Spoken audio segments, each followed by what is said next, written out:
en una jornada más del Observatorio Geopolítico de América Latina.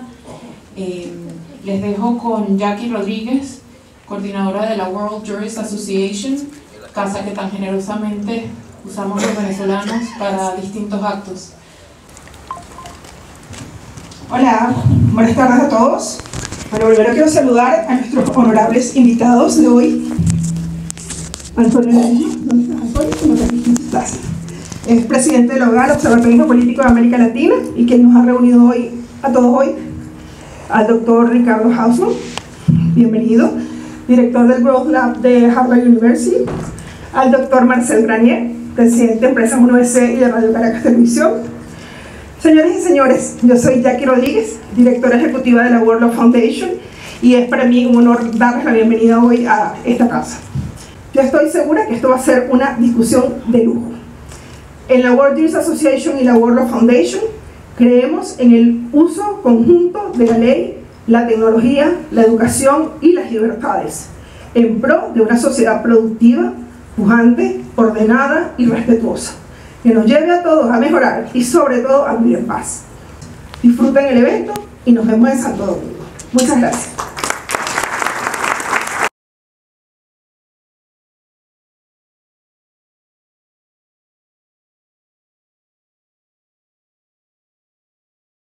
Una vez más a este gran espacio. Gracias por recibirnos y bueno, lo dejamos ahora con ustedes, con el coordinador general del Observatorio Geopolítico de América Latina, Antonio Ledesma.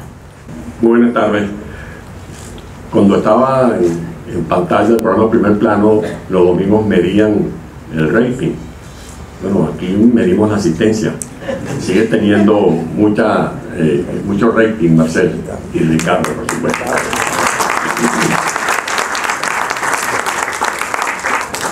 Cuando asumí por primera vez la alcaldía metropolitana de Caracas, le propuse a los citadinos la necesidad de articular un plan estratégico. Buscamos los mejores técnicos, toqué las puertas de la Escuela de Planificación, de la Universidad Central, de la Universidad Metropolitana, de la Universidad Simón Bolívar, entre muchas. Pero no faltaron algunas voces agoreras y las interpretaba que tenían una fuente benigna que me susurraban: para que un plan estratégico, si no tienes recursos, si te quitaron competencias, si tenemos un régimen autoritario. Y eso me llevó a recordar una plática que sostuve con Marco Negrón, que fue uno de los artífices de ese plan estratégico, que me relató lo que ocurrió en tiempos de la Segunda Guerra Mundial en Inglaterra, cuando la primera autoridad de Londres se empeñó también en elaborar un plan estratégico, y cuando le decían con tono pesimista: ¿para qué un plan estratégico si estamos en medio de una guerra? Él dijo: bueno, para después que pase la guerra. Y efectivamente ese plan se aplicó en Londres cuando los aliados vencieron al monstruo de ingrata recordación. Recientemente le escuché decir a nuestro ilustre invitado para este programa Primer Plano en Madrid, Ricardo Hausmann, citando al expresidente Eisenhower, que comentó en altavoz que los planes no sirven para nada, pero que la planificación es indispensable. Y eso es precisamente el tema que queremos abordar en esta conversación que vamos a disfrutar a partir de este momento. He dicho, a raíz de la presentación de mi nuevo libro, Venezuela, Política y Ambiente, que vivimos en el país de las paradojas. Hugo Chávez proclamó la nueva Carta Magna como la mejor del mundo. ¿Qué paradoja? Una constitución donde no hay Estado de Derecho. Y sin Estado de Derecho, sin instituciones solventes, sin libertad, ningún plan de lo que pueda señalar Ricardo Hausmann a partir de esta tarde va a ser viable. Decimos en muchas partes, todavía se sigue diciendo. Yo estuve recientemente con el diputado Leopoldo López Gil en la Universidad de La Laguna de Tenerife, y hay gente que evoca al país riquísimo, y ese es realmente la calificación que le dan a nuestra nación. País riquísimo, pero qué paradoja, empobrecido, donde el 60-70%, según los últimos estudios, está allí en el borde de la pobreza y muchos en el abismo de la miseria. Se ufanaba Chávez y sus seguidores de que teníamos el Bolívar fuerte. Qué paradoja. Nuestro signo monetario hoy está envilecido, no tiene capacidad para facilitar las transacciones que han sido sustituidas de hecho por el dólar o por el peso colombiano, si hablamos del Táchira o si hablamos de algunas municipalidades del estado Zulia. El país con petróleo, pero que no es petrolero. Guyana se apresta a producir cerca de 850.000 barriles. Nosotros tenemos más de 30 millones de habitantes y estamos produciendo menos. O sea, una población 3 veces más grande que la de Guyana. En muchas partes del mundo todavía se sigue comentando que Venezuela es el país de las mayores reservas de petróleo y de gas. Pero qué paradoja. Comentábamos hace algunos momentos Humberto Calderón y Ricardo Hartmann en la antesala de este conversatorio, que uno de los suplicios de los venezolanos es tratar de conseguir gasolina para sus carritos, o los productores que requieren el combustible para poner a funcionar las bombas o para poder sacar los rubros que cosechan después de tanto sacrificio. Y somos un país realmente con reservas de gas, pero ese gas asociado al petróleo se ventea y se pierde, y es una de las fuentes emisoras de gases que potencian el cambio climático. Decimos que tenemos una capacidad instalada, lo decía recientemente en esta misma tribuna Humberto, cuando generosamente comentaba mi libro, reservas de crudo, reservas de gas, una capacidad instalada de energía de origen hidroeléctrico, termoeléctrico. Nos llenamos la boca con justificada razón diciendo que después de las 3 gargantas, Guri es de los envases más grandes del mundo. En Guri cabe toda Dubái, todavía queda un tercio libre. Tenemos termoeléctricas, pero a la gente se lleva la luz. Hay gente que me escribía hoy: quiero oír la entrevista, pero ojalá no se me vaya la luz. Como también sufre la gente en un país que conocemos. Me comentaba hace unos momentos con Ana Julia, un gran abrazo para ti, Ana Julia, que es una gran luchadora por la democracia, junto con Ricardo Hartmann. El embalse que hay en Falcón, Matícora. Y no hay pueblo de Venezuela al que usted no vaya, que no haya un río, una laguna, un embalse. Hasta posibilidades de hacer pozos. Pero a la gente no le llega agua potable. En un país que tiene 25 sistemas de acueductos construidos por la democracia, la mayoría, que tiene 20 plantas de tratamiento para usar cloro y sulfato y potabilizar el agua y evitar lo que está ocurriendo, que a la gente le llega agua cruda.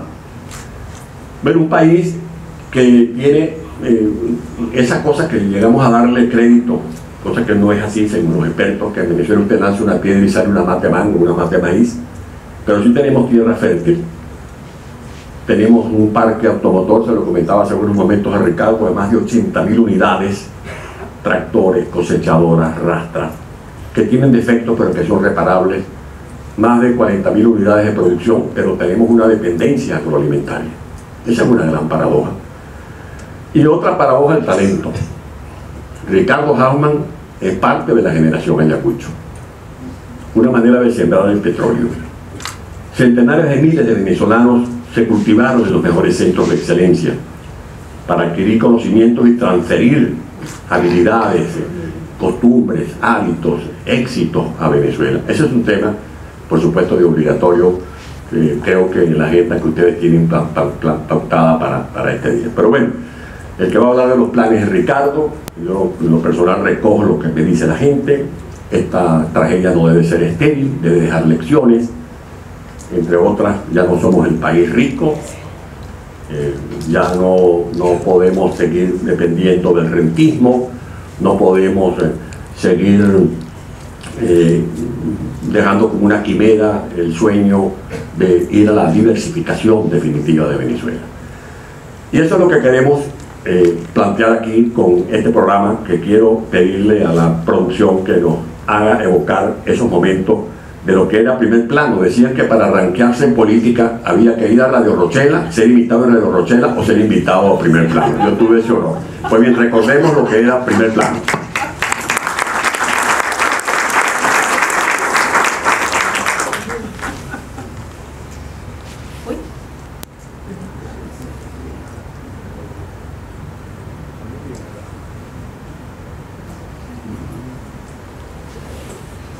Aquí no es que esté censurado el sonido, ¿no? Y hay libertad. Bueno, Marcel, bienvenido. Ricardo Hallman, uno de los venezolanos más ilustres, mejor formados. Tuve el honor de compartir gabinete con él en el segundo gobierno del presidente Carlos Andrés Pérez. Y es un hombre que, aún estando fuera de Venezuela, tiene, como decía Picasso, que mientras más lejos está de Venezuela, de España, más siempre España. Él, parafraseando a Picasso, mientras más lejos está de Venezuela, más se siente venezolano y comprometido con el futuro de Venezuela. Marcel, todo suyo, este invitado. Buenas tardes y muchas gracias.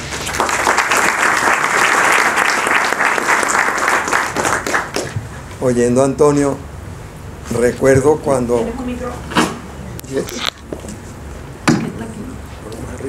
Sí, necesito eso, para que te escuchen acá. Sí. Buenas tardes a todos.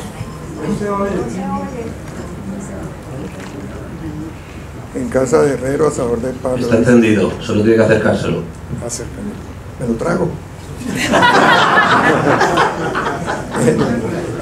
Buenas tardes a todos. ¿Ahora sí me oyen? Sí. No, escuchando a Antonio, recuerdo cuando hace poco más de 25 años el Comando de Campaña de Acción Democrática nos pidió a Radio Caracas Televisión que recibiéramos a su candidato, el senador Luis Alfaro Ucero. Ese día fue el senador Alfaro Ucero acompañado por Antonio, y estábamos por Radio Caracas, Peter Botón y yo, y estuvimos conversando, un desayuno muy agradable y que duró varias horas, y al final, cuando se terminó el desayuno, comentamos Peter y yo, los dos nos quedamos viendo, nos reímos y pensamos, ¿por qué, si vamos a entrar al siglo XXI, Acción Democrática no escogió a Antonio en lugar del senador Alfaro Ucero? Todavía sigo sin entenderlo, y puede que sea una de las razones por las que estamos aquí. En este destierro, decía un abuelo mío que pasó unos cuantos años preso por dedicarse a la política, que el destierro era peor que la cárcel. Y cuando uno vive el destierro, lo siente. Tener esta conversación con Ricardo es muy grato. Aunque nos vemos poco, nos conocemos bastante. Siempre me ha llamado mucho la atención su capacidad de análisis, su facilidad de explicar los problemas y las soluciones que él vislumbra para esos problemas, y una gran cualidad de saber usar ejemplos. Espero que esta noche use todas esas cualidades. Me pidieron que habláramos sobre la transición en Venezuela, y todas las preguntas que he recibido insisten mucho en el tema económico. Yo personalmente creo, y por eso voy a empezar por ahí, que el problema de Venezuela no es un problema económico. Hay un problema económico y de eso vamos a hablar. Pero el problema de Venezuela es, primero, que haya elecciones; segundo, que se reconozcan los resultados de esa elección; tercero, que haya una transición pacífica. Después tendremos que empezar a pensar en toda la planificación que hicimos y en los planes que no vamos a aplicar. ¿Cuál crees tú, Ricardo, que es la verdadera situación económica de Venezuela? Porque yo oía en estos días a Maduro. Qué difícil es hablar de Maduro para uno, sobre todo en un programa donde uno tiene responsabilidad con el público, porque Maduro es un usurpador. Yo no lo puedo llamar el presidente Maduro, pero él es quien está ejerciendo la presidencia de Venezuela. Él es el que tiene la sartén agarrada por el mango. Pero él está hablando de un crecimiento de 8%, después de 25 años y de haber perdido no sé cuántos ceros la moneda, 16 ceros, algo así. Él habla de que ahora sí, ya él sabe cómo se van a hacer las cosas, y vamos a crecer 8%, y dice el presidente de PDVSA que ahora sí vamos a producir 1.300.000 barriles, o sea, una tercera parte de lo que producíamos cuando ellos llegaron al poder. Y ahora sí ya sabemos cómo es que se deben administrar las empresas del Estado y las universidades y la educación y la salud y todos esos problemas de Venezuela. Ahora sí lo vamos a hacer.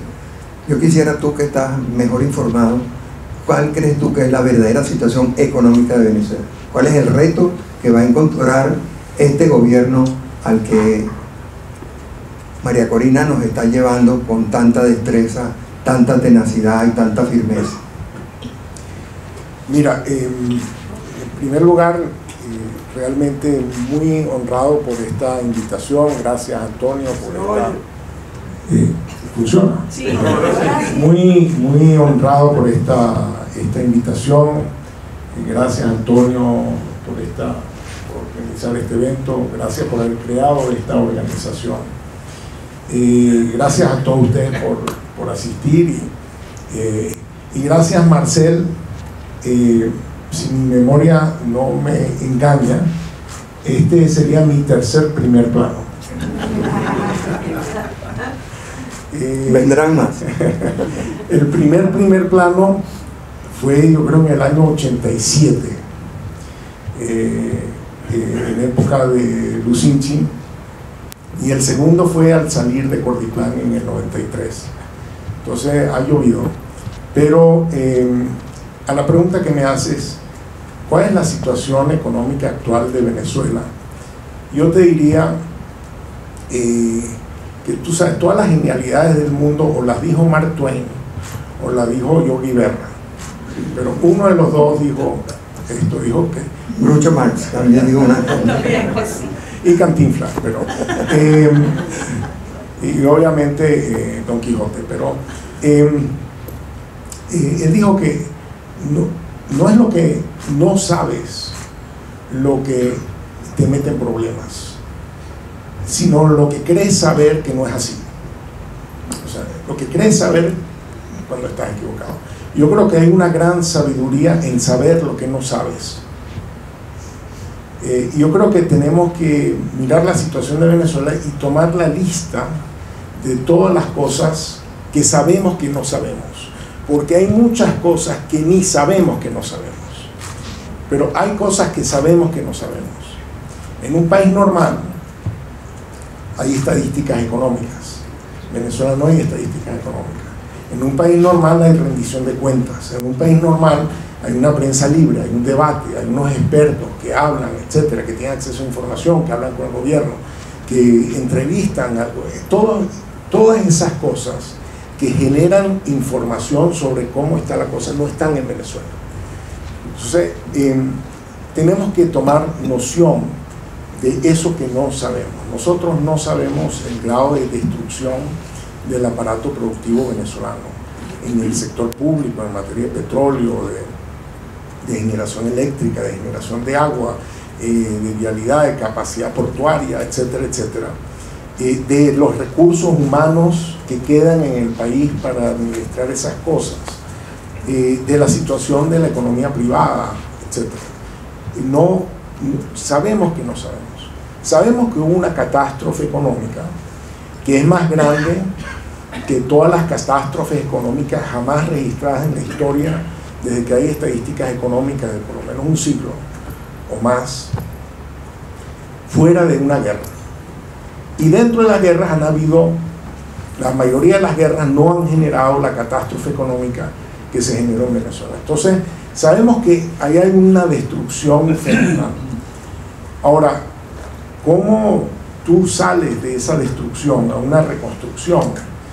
Te gustaría saber cuáles son las cosas que se pueden arreglar con cierta facilidad y cuáles son cosas que son más difíciles de arreglar. Bueno, eso tampoco sabemos. Sabemos que tenemos, como tú bien dices, un problema de gobernabilidad.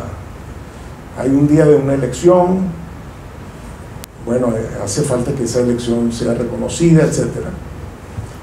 Hay una transición de poder, pero en este momento se trata solamente de la presidencia.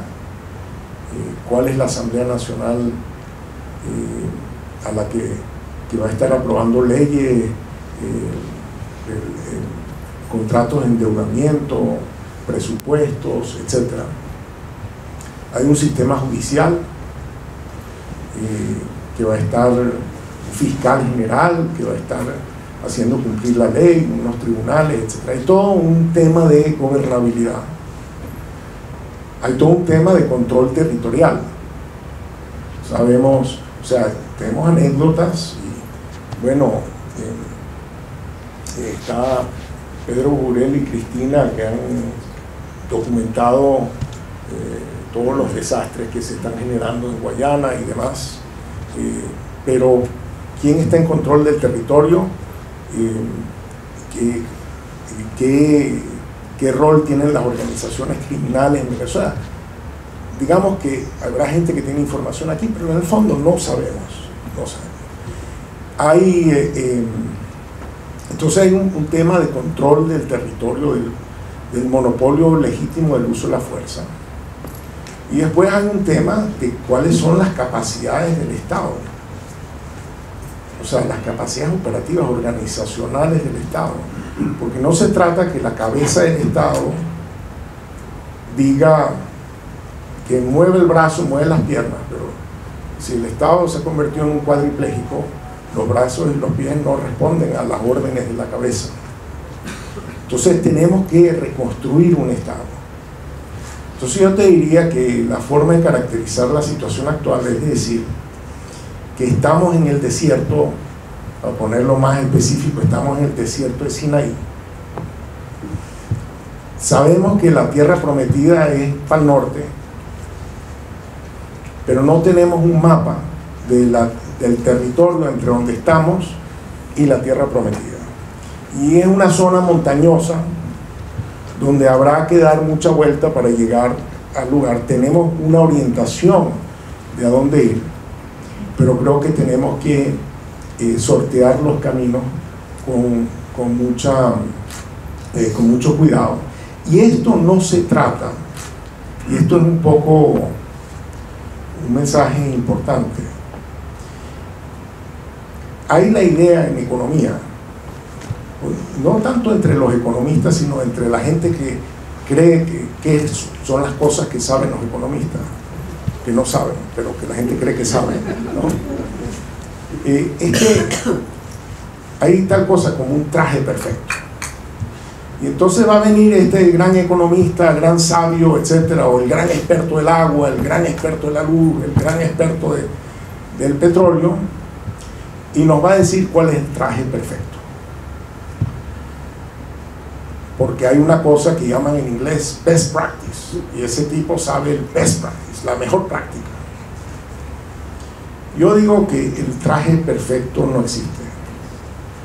Lo único que existe es el traje perfectamente tallado, o el traje bien tallado. Y hay que tallar el traje a la medida de la persona en el momento. Y eso significa que las soluciones generales, mágicas, universales no existen. Que lo que existe es soluciones para el aquí y el ahora, dadas las cartas que te tocaron jugar. Y nosotros no sabemos todavía bien las cartas que están hoy en Venezuela, y no sabemos las cartas que habrá el día de la transición del Poder Ejecutivo, que me imagino que serán distintas, porque guerra avisada no mata soldados. Entonces, en corto, creo que yo quisiera hacer una convocatoria para que salgamos de la ignorancia que tenemos sobre Venezuela, donde todos contribuyamos información, conocimiento, reflexión, para que vayamos pensando cómo es que vamos a salir de este entorno.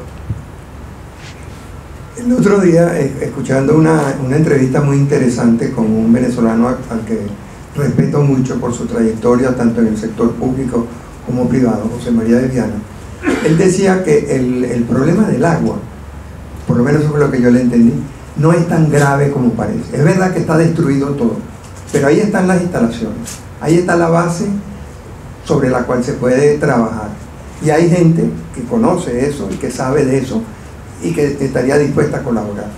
Viendo todos los estudios, por cierto, en estos días hay una entrevista con Efraín Carrera para el tema eléctrico, creo que son de analítica estas entrevistas. Ahí también está la infraestructura, o sea, la infraestructura eléctrica de Venezuela la soñaría cualquier país. Perú, que es el país con mejores cifras de crecimiento en América Latina, hasta que yo vi las estadísticas, aunque estos últimos 2 años han sido muy caóticos, soñaría con tener la tercera parte de la infraestructura eléctrica que tiene Venezuela, que está muy mal mantenida, saqueada, que hasta han vendido como chatarra equipo, es verdad, pero hay gente que sabe de eso y hay una infraestructura sobre la cual se puede construir. Entonces pienso, buscando símiles en los cuales pudiéramos inspirarnos. Por ejemplo, Francia después de la Segunda Guerra Mundial era un país destrozado física y moralmente, o sea, un país lleno de traidores, de gente, unos de muy mala fe, otros tontos útiles que se prestaron a la farsa del nazismo, desmoralizados. De Gaulle era una persona que había estado usando la radio para hacerse sentir, pero no tenía el conocimiento del sitio en ese momento. Y sin embargo Francia se recuperó y tomó tiempo. Yo espero que Venezuela a la tierra prometida, pero no es soplar y hacer botellas, eso va a requerir un esfuerzo. Pues si tú te pones a ver los grandes emprendimientos de estos años, de estos tiempos, empresas como las de Elon Musk, o como Amazon, o como Apple, o como Microsoft, empezaron así también. No tenían ni capital, ni recursos, ni el talento joven. Había la voluntad, la idea del creador de la empresa, su voluntad y su esfuerzo en ir reclutando gente, en ir conquistando capitales. Sí, pero estoy de acuerdo contigo. Déjame recordarte que Venezuela es un poco como el ejemplo de Elon Musk. ¿Ok? De pronto hay un Elon Musk y que va a hacer Tesla y va a hacer SpaceX, etc. Pero no lo pudo hacer en Sudáfrica y nosotros somos como Sudáfrica. Entonces nos sobran los Elon Musk, pero nos falta todo lo demás para que esa cosa pueda rendir fruto. Entonces déjame volverte al tema de Alemania y Francia, porque es una parte de la historia económica que estudié un poco y creo que tiene ciertas lecciones. Cuando los americanos ganaron la Segunda Guerra Mundial, dijeron: les hemos entregado su libertad, ahora esto es bien la recuperación, en libertad, échenle pichón, y se fueron, y las economías europeas, en vez de recuperarse, se hundieron, y Alemania cayó en una hiperinflación. Y el periodo 45, 46, 47 fue terrible, y hubo la sensación de que fin de mundo, y que por el otro lado estaban los rusos tratando de consolidar su control de Europa y demás. Y entonces George Marshall se asustó y dijo: aquí hay que hacer algo, y entonces inventaron el Plan Marshall. Debo decir que el Plan Marshall funcionó mucho mejor de lo que nadie esperaba. Y te diría por lo siguiente: en primer lugar, porque el Plan Marshall vino con la ocupación americana de Europa Occidental. Entonces había quien garantizara el control del territorio, la paz, etcétera, ¿no? Entonces no es que era el Plan Marshall sin el control y la gobernabilidad. Entonces, primer asunto. Y segundo asunto es que el Plan Marshall, lo que en el fondo fue, más allá, digamos, la justificación de gasto interno, fue una provisión muy grande de divisas. Y lo que había causado el colapso de Europa es que Europa cayó en un círculo vicioso en el cual no podías producir porque no podías importar. Y como no podías producir, no podías exportar. Y como no podías exportar, no podías importar y no podías producir. Entonces, se cayeron en ese círculo vicioso. De pronto vino el plan Marshall, le dio un montón de dólares y de pronto con esos dólares pudieron importar, con importar pudieron producir, con producir pudieron exportar y con exportar entonces ya tenía para importar y ahí todo el ciclo que tú dices, que esta magia de la mano invisible del mercado funcionó y funcionó más rápido de lo que nadie se imaginó en su momento. Una acotación. Si tú te pones a ver, me parece muy interesante el planteamiento, pero si tú te pones a ver, el problema fundamental de los Estados Unidos hoy en día, aparte de la pésima calidad de sus candidatos a presidente, pero mucho peor que eso, es el problema de las drogas y el problema de la inmigración. Las drogas y la inmigración, tú conoces eso mejor que yo porque estás estudiando lo demás allá, pero desde mi punto de vista esos son los grandes problemas. Y drogas e inmigración, ambos problemas están íntimamente ligados con lo que está ocurriendo en Venezuela, íntimamente. O sea, si ellos quieren de verdad enfrentar el problema de las drogas, ellos tienen que intervenir Venezuela de alguna forma, y lo mismo con la inmigración.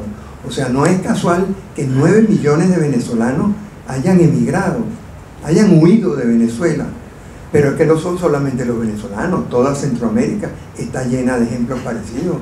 En México lo vemos también. Entonces, si de verdad quieren resolver el problema como quisieron resolverlo, claro, allá tenían la suerte de tener a Truman, a Marshall y a otros más que estuvieron involucrados en eso. Pero ese tal vez es el trabajo que nosotros deberíamos hacer, hacerles ver. Recuerdo un libro que me llamó la atención, que me gustó bastante, por cierto, de un abogado cubano. El libro se llama Why Cuba Matters. Entonces nosotros tenemos que explicarle a los americanos por qué Venezuela importa, porque no es casual que el problema de las drogas y el problema de la inmigración se hayan desarrollado exponencialmente, como ha ocurrido desde que estos bandoleros se robaron a Venezuela.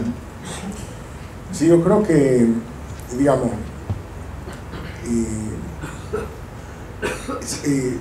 esa es o sea, la conversación con el gobierno americano ha sido bastante continua ya por mucho tiempo. Y hay grandes debates al interior de la administración y en el Congreso y demás. El nivel de importancia, de atención, de talento que le dedican al caso venezolano es proporcional a nuestra actividad de resistencia en Venezuela. O sea, cuando nosotros nos deprimimos y perdemos la esperanza y demás, Venezuela pasa a un quinto plano. Para nosotros poner a Venezuela en primer plano, es muy importante que haya la sensación de que allá hay un pueblo que quiere cambio. Eso es algo que en este momento está agarrando a la administración americana como medio de sorpresa, porque ya habían tirado la toalla con el fracaso del intento de Guaidó y ya dijeron, bueno, vaya a ver, de pronto en Venezuela logramos sacar unos barriles de petróleo que bajen un poco el precio del petróleo a nivel internacional y que de pronto haga que la gasolina sea un poco más barata y perdamos menos votos por el costo, ¿no? Y hubo esa posición en algunos lados del gobierno americano. Pedro Burelli les podrá contar más de eso. La otra posición, que es la que yo creo que hay que expresar en este momento, es que en primer lugar las elecciones son en noviembre. Si nosotros tenemos un éxito político en Venezuela, hay algo que Biden puede cobrar. En este momento, mucho más rédito político tendría haber ayudado a que Venezuela retorne a la democracia, a bajar 3 céntimos el precio de la gasolina. Entonces ese es un mensaje importante que tenemos que poder comunicar, y que hay cosas que ellos pueden hacer y algunos de ellos quieren hacer para ayudar a que Venezuela pueda retornar a la democracia. Sí. Fíjate, una de las cosas que nos ha faltado en estos 25 años ha sido un liderazgo unificado. Yo recuerdo conversaciones que hemos tenido con los expresidentes Aznar, Bush, Uribe, Pastrana, y varios más. Siempre nos decían, lo más importante es que se pongan de acuerdo en cuál es el Pedro Mario tan mencionado. Esta noche van a tener que invitarme a hacer un primer plano con Pedro Mario.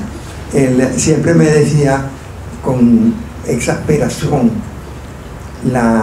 que cada uno iba a tratar de desacreditar al otro.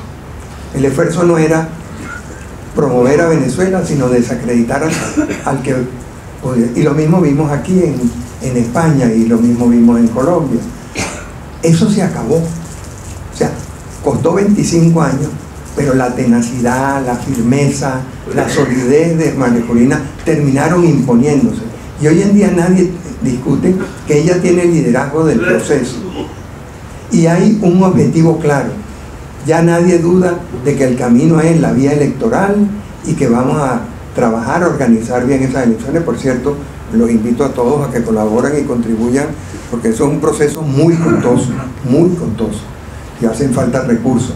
Pero eso está marchando. Entonces ya esa parte de la ecuación está resuelta. Déjame sacar una lección de esa parte de la ecuación. Yo creo que uno quisiera como resultado que hubiese unidad en la oposición, pero esa unidad no puede ser pactada, tiene que emerger. Feijóo es el líder del PP, pero porque ahí hubo un proceso de elecciones internas, de elección de un liderazgo, etc. Lo que a nosotros nos pasó por mucho tiempo es que queríamos unidad sin democracia interna. Entonces, como no había elecciones, como no podíamos, como estábamos en dictadura, pues nos tomamos una foto en el año 2010, en la cual hubo una cierta elección, y de acuerdo a las proporciones del año 2010, nos íbamos a repartir los curules, ¿no? No es que el partido tenía que salir a votar su peso relativo en el debate nacional, y no es que salimos a consultar a la gente a lo que ellos querían, hasta que hubo las primarias. Y en las primarias, bueno, a la gente terminó pensando que la dinámica que se había generado con esa unidad, digamos, llamado G4, me pareció que había pasado su cuarto de hora, y votaron 92% por María Corina. Entonces ahora estamos unidos porque le consultamos al pueblo. Yo creo que esa es una gran lección. Una gran lección. Para que haya un liderazgo unificado, reconocido, ese liderazgo tiene que tener una legitimidad más grande que la de una foto del 2010. Tiene que ser una legitimidad ganada, y creo que todos los líderes hubiesen sido mejores líderes si hubiesen tenido la disciplina de tener que regresar a los electores y que los electores los elijan con las cosas que piden, que propongan, ideas que tengan, liderazgo que tengan. Yo creo que esa es una gran lección. Nosotros llegamos a la unidad gracias a un aumento de la democracia interna. Y gracias también a los errores del Goebbels de la política venezolana, el señor Jorge Rodríguez. Jorge Rodríguez se equivocó en varias de las conversaciones que ha habido, jugó mal lo que había sucedido en República Dominicana, se volvió a equivocar con Barbados, se volvió a equivocar con las primarias, se volvió a equivocar con el reconocimiento a María Corina. O sea, ellos afortunadamente han venido cometiendo error tras error, y esos errores se ven reflejados en el miedo con el que están actuando. O sea, esa virulencia en el discurso de los Rodríguez y de los Cabello y de los Flores y de los Maduro es reflejo del miedo, no es reflejo de prepotencia ni de poder. Sí, yo creo que en Venezuela, digamos, está muy claro que la única forma, los únicos recursos que ellos tienen son recursos represivos, no son recursos propositivos. Mira, sí, hay recursos represivos, y los usan porque es lo único que tienen.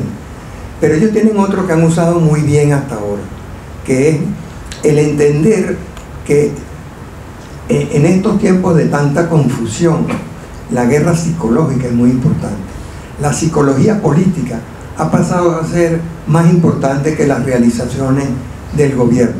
Y ellos, con esa manipulación del miedo, de la zanahoria y el fuete, en fin, con todos esos recursos, han creado una gran confusión y han manipulado muy hábilmente al viejo establishment. O sea, nadie, fíjate, empecé describiendo esa triste reunión con Antonio y el senador Alfaro Cero. Esa generación no ha terminado de entender, nuestra generación, por lo menos la mía, no ha terminado de entender que su tiempo pasó. Ya Venezuela es otra. Sí, yo creo que no es un asunto solamente generacional o principalmente generacional, sino en cierto sentido actitudinal. O sea, habían ciertas actitudes que funcionaban de pronto en un país distinto y que ahora no tienen espacio. Yo creo que hay algo de sabiduría en que cada generación sepa que construye sobre generaciones previas y que borrón y cuenta nueva no es una estrategia particularmente útil, porque el conocimiento humano es acumulativo y las experiencias de los demás, o sea, dicen que solamente los barberos aprenden en cabeza ajena, pero de lo que le dije que tenía buenos ejemplos. Es muy útil poder usar la experiencia de la gente a la hora de... ¿Qué hemos aprendido nosotros o que vamos a cosechar de esta generación que ha manejado el país en los últimos 25 años? ¿Qué nos dejan a ellos sobre lo cual nosotros debamos construir? Bueno, nos dejan una diáspora de 8 millones de personas, o 9 como tú decías, que han estado expuestas a horizontes distintos, a experiencias distintas, a oportunidades distintas, a tecnologías distintas, y de pronto ese es un activo que tiene el país que no hubiese tenido, y que si los entusiasmamos, los vinculamos, los convencemos, vamos a poder de pronto renovar, remodernizar a Venezuela de una manera más acelerada de lo que hubiésemos podido hacerlo si no los hubiésemos tenido a ellos acumulando experiencia fuera del país, en vez de, digamos, estar tan limitados en el tipo de experiencias que podían tener dentro del país. ¿Tú crees que se puede rescatar ese proyecto maravilloso del doctor Francisco Kerdel de talento venezolano? Yo creo que mi preocupación principal es arreglar todo lo demás para que el talento se pueda expresar. Yo creo que por eso yo he insistido que lo primero, lo más importante que para la recuperación de Venezuela es devolverle a los venezolanos sus derechos, porque sin derechos no te sientes agente de tu propio cambio, no te das el lujo de soñar porque sabes que no puedes realizar tus sueños, no te das el lujo de invertir porque no sabes dónde estás parado, no vale la pena hacer esfuerzos porque no sabes lo que vas a obtener. Entonces creo que devolverle a los venezolanos sus derechos es un elemento fundamental, porque la reconstrucción de Venezuela la tienen que hacer los 30 y pico millones de venezolanos. A mí me parece muy destructivo la idea del gran hombre que va a venir y va a salvar las cosas y que entonces el país se va a arreglar sin que uno participe. No, el país se va a arreglar porque nosotros ya sabemos lo que significa perder un país y nos va a parecer importante echarle pichón. Y le tenemos que decir a las generaciones que vienen que las generaciones nuestras que tuvieron alguna oportunidad de trabajar en el sector público, de ser funcionarios públicos, de ser empleados públicos, que esa es una tarea loable, importante, central, y que sin una recuperación de esa capacidad del Estado, sin eliminar esta cuadriplegia que tenemos, no vamos a poder salir adelante. Ese talento venezolano no se va a poder expresar. Entonces creo que ese es un segundo mensaje importante. Tenemos que entender que tenemos que recuperar la capacidad del Estado. Hay un gran debate sobre si es Estado o si es mercado. Mira, necesitamos el control del territorio, el monopolio en el uso de la fuerza, el Estado de Derecho, la solución de controversias, el manejo de la infraestructura. Tenemos demasiadas funciones para las cuales necesitamos un Estado capaz, y ese Estado capaz lo hace gente. Yo soy profesor de la Escuela de Políticas Públicas de Harvard. Bueno, a nosotros nos entusiasma mucho cuando vemos que nuestros estudiantes hacen carrera pública, porque es una tarea loable, respetable, digna, importante. Yo creo que ese mensaje a los jóvenes de hoy, que aprendan un poco de cómo era una administración pública que más o menos funcionaba, comparado con lo que hay hoy en día. Ese es un segundo aspecto muy importante. Y después la lista de cosas importantes que hacer es infinita. Pero fíjate, todos esos procesos necesitan un liderazgo. O sea, sin el liderazgo de Winston Churchill, Europa se hubiera perdido. Sin el liderazgo de De Gaulle, Francia no se hubiera recuperado. Sin el liderazgo de Konrad Adenauer, Alemania no se hubiera recuperado. Sin el liderazgo de David Ben Gurión, Israel no existiría. O sea, siempre hay una figura fundamental, importante, que convoca. Sí, bueno, la tenemos. Okay. La tenemos.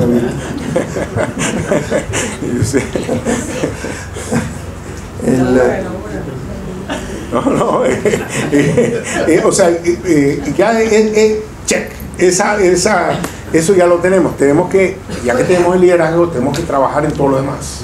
En todo lo demás. Que creo que, pero yo creo que los venezolanos tenemos que reconocer el duelo. O sea, y sobre todo los de nuestra edad. Sabemos de una Venezuela que fue mucho más próspera, pero mucho más próspera que la Venezuela de hoy. Y sabemos que de pronto a esa Venezuela no vamos a regresar, porque no es posible y porque la vida no es para atrás. ¿Okay? Pero lo importante no es cómo es Venezuela con respecto a lo que fue, sino cómo es Venezuela con respecto a lo que puede ser. Y nosotros tenemos que generar el entusiasmo sobre la idea de las posibilidades futuras. Que la gente, cuando tome decisiones de vida, no tome las decisiones sobre lo que Venezuela es hoy, sino lo que Venezuela podría ser si le echamos pichón. Y eso es lo que lleva a la inversión hoy, porque la inversión hoy es en cierto sentido una apuesta a que ese país futuro es posible. Yo creo que por ahí van los tiros, y yo creo que el liderazgo nos tiene que convocar a eso y nos va a convocar a eso. De tu experiencia con FUSAD en El Salvador, ¿tú crees que se pueden sacar conclusiones útiles para el problema nuestro? Ellos también venían de una guerra muy destructiva en un territorio muy pequeño, o sea, donde los odios estaban en la acera de enfrente o en la casa de al lado. Mira, te voy a contar una anécdota de mi experiencia en El Salvador en el 2003, o sea, hace ya 21 años. Ese era el momento en que estaba de moda el consenso de Washington. Y el consenso de Washington tenía 10 capítulos. Y había entonces reforma tributaria, reforma financiera, reforma comercial, reforma de la seguridad social, reforma de esto, reforma del otro, que es como los best practices. Este es el traje perfecto. Y yo me reuní con que fungía como, era el chief of staff del presidente, José Juan Dabú, y me dijo en la primera reunión que tuvimos: mira, nosotros hicimos una reforma fiscal como la de Chile, hicimos una reforma comercial como la de Chile, hicimos una reforma financiera como la de Chile, hicimos una reforma educativa como la de Chile, una reforma de la seguridad social como la de Chile, hicimos etcétera. ¿Por qué no estamos creciendo como Chile? Entonces yo le dije, mire, sigan haciendo reformas y un día van a encontrar cobre. O sea, era esta idea de que que hay como una relación directa entre reformas y crecimiento que no pasa por entender las especificidades de la producción. Y nosotros en ese estudio lo que encontramos es que se le había pasado su cuarto de hora su cuarto de siglo o sus 3/4 de siglo al café, que se había metido en la maquila pero no compensaba y que faltaban otros motores de crecimiento en el país y que había que ponerle atención a eso. Entonces creo que la lección que les quiero dejar con esto, por cierto, habían hecho la dolarización de la economía con la idea de que si dolarizaban bajaban las tasas de interés y crecía la economía. Dolarizaron, bajaron las tasas de interés y no le pasó nada al crecimiento de la economía. Entonces la lección que yo quiero sacar de eso es que las recetas generalizadas de que aquí yo voy a seguir el ejemplo de tal y demás no son tan útiles si no relajan lo que llamamos la restricción más constreñente. O sea, tú tienes que entender qué es lo que está limitando al país y atacar eso, porque si tú empiezas a atacar otras cosas que no son eso, vas a tener relativamente poco efecto. Y en el caso de El Salvador era como llamaban en inglés un star reformer, not a star performer. O sea, bueno, fíjate, el caso de El Salvador te lo pregunto también porque El Salvador, tú lo conoces bien, es un país mínimo, o sea, cabe varias veces dentro del estado de Aragua, por poner un ejemplo. Hiperpoblado, con problemas de orden público horrendos. Bueno, 80.000 personas metieron presas. Venezuela, con 20.000 asesinatos al año, no llegó nunca a tener ni la mitad de esa población presa. O sea, imagínate la cantidad de asesinos que andan sueltos por las calles de Caracas. Pero a pesar de todo eso, yo no he visto en América Latina una clase empresarial más pujante que la salvadoreña. Bueno, me gusta que toquen el tema de la clase empresarial porque al fin y al cabo de ahí es donde viene el crecimiento. O sea, incluso de ahí es donde viene el mejoramiento de las capacidades del Estado. O sea que no solamente porque pagan impuestos con los cuales se puede financiar un Estado, sino también porque el sector emprendedor se da cuenta de una posibilidad futura y para realizar esa posibilidad futura hace falta de ciertos bienes públicos que de pronto no están bien provistos y entonces ponen presión para que se provean esos bienes públicos que son complementarios de estas ideas productivas para que la cosa pueda avanzar. Hay muchos países donde el sector empresarial y el sector emprendedor tienen una idea de todas las cosas que pudieran estar haciendo pero no hacen todavía y son las que en el fondo influyen sobre muchas de la definición de prioridades en las cosas que hacen los gobiernos. Los gobiernos tienen horizontes de tiempo más cortos porque están pensando, porque así lo definimos en la Constitución, están pensando en las próximas elecciones porque su poder emana de volver a consultarle al pueblo si quieren que ellos sigan o no, que tienen naturalmente ese horizonte. Pero la sociedad en general tiene horizontes mucho más largos, está pensando en sus hijos, está pensando en sus nietos, está pensando más allá. Entonces ese sector empresarial, la calidad de ese sector empresarial es muy importante para las cosas que hacen o dejan de hacer los países. Por eso a mí cuando me dicen que Venezuela es un país rico y entonces me hacen el inventario, que si el petróleo, que si el caroní, que si las tierras, que si etcétera, yo les digo, mira, los países no son ricos por lo que tienen, sino son ricos por lo que saben hacer. Y lo que se sabe hacer en un país no es lo que saben los maestros. Lo que se sabe hacer en un país es lo que se hace en su aparato productivo. O sea, yo he pasado más tiempo que nadie en una universidad y yo no sé hacer un par de zapatos. Yo no sé hacer... ¿Sabe coser un botón? No, ni vaina. No, sí, con mi vista. Entonces, lo que se sabe hacer es una capacidad que está allá afuera. Nosotros nos beneficiamos enormemente cuando el boom petrolero, no porque tengamos dinero para la educación, sino porque como teníamos el boom petrolero en la década del 40, digamos, vinieron cualquier cantidad de italianos, portugueses, españoles, y entonces vinieron, sabían trabajar la carpintería, el hierro, la construcción, inventaron las panaderías, que es un concepto que no tiene nada que ver con un sitio donde se vende pan, ¿no?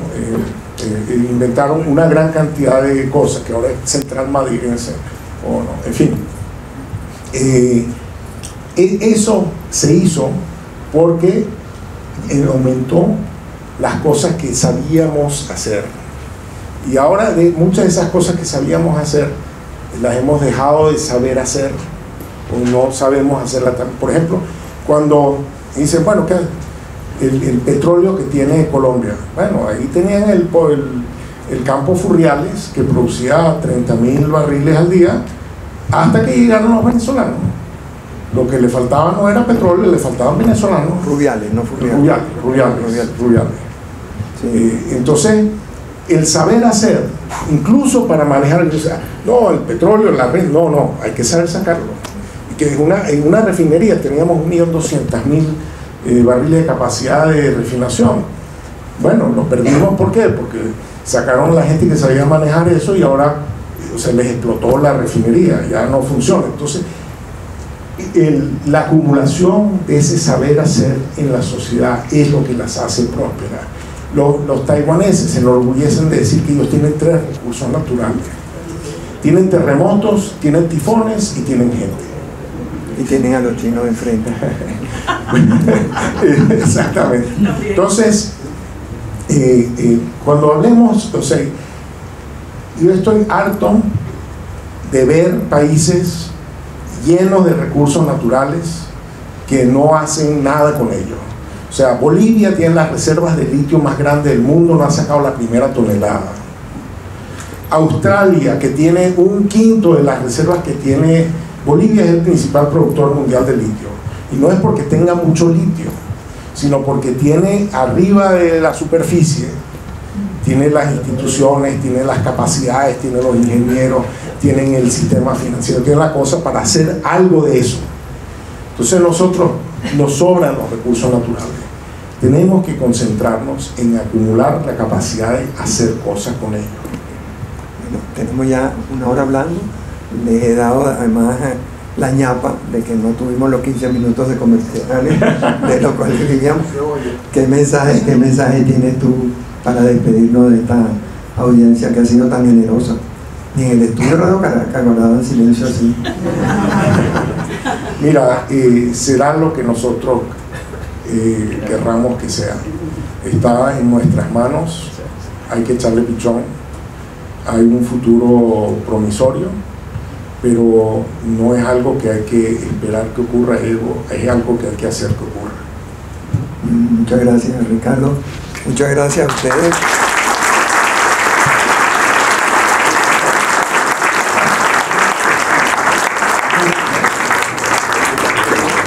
Muchísimas gracias por haber asistido, muchísimas gracias una vez más por el espacio, y bueno, pues gracias a ustedes dos, que realmente ha sido un conversatorio de lujo como pocos. Muchísimas gracias. Buenas tardes.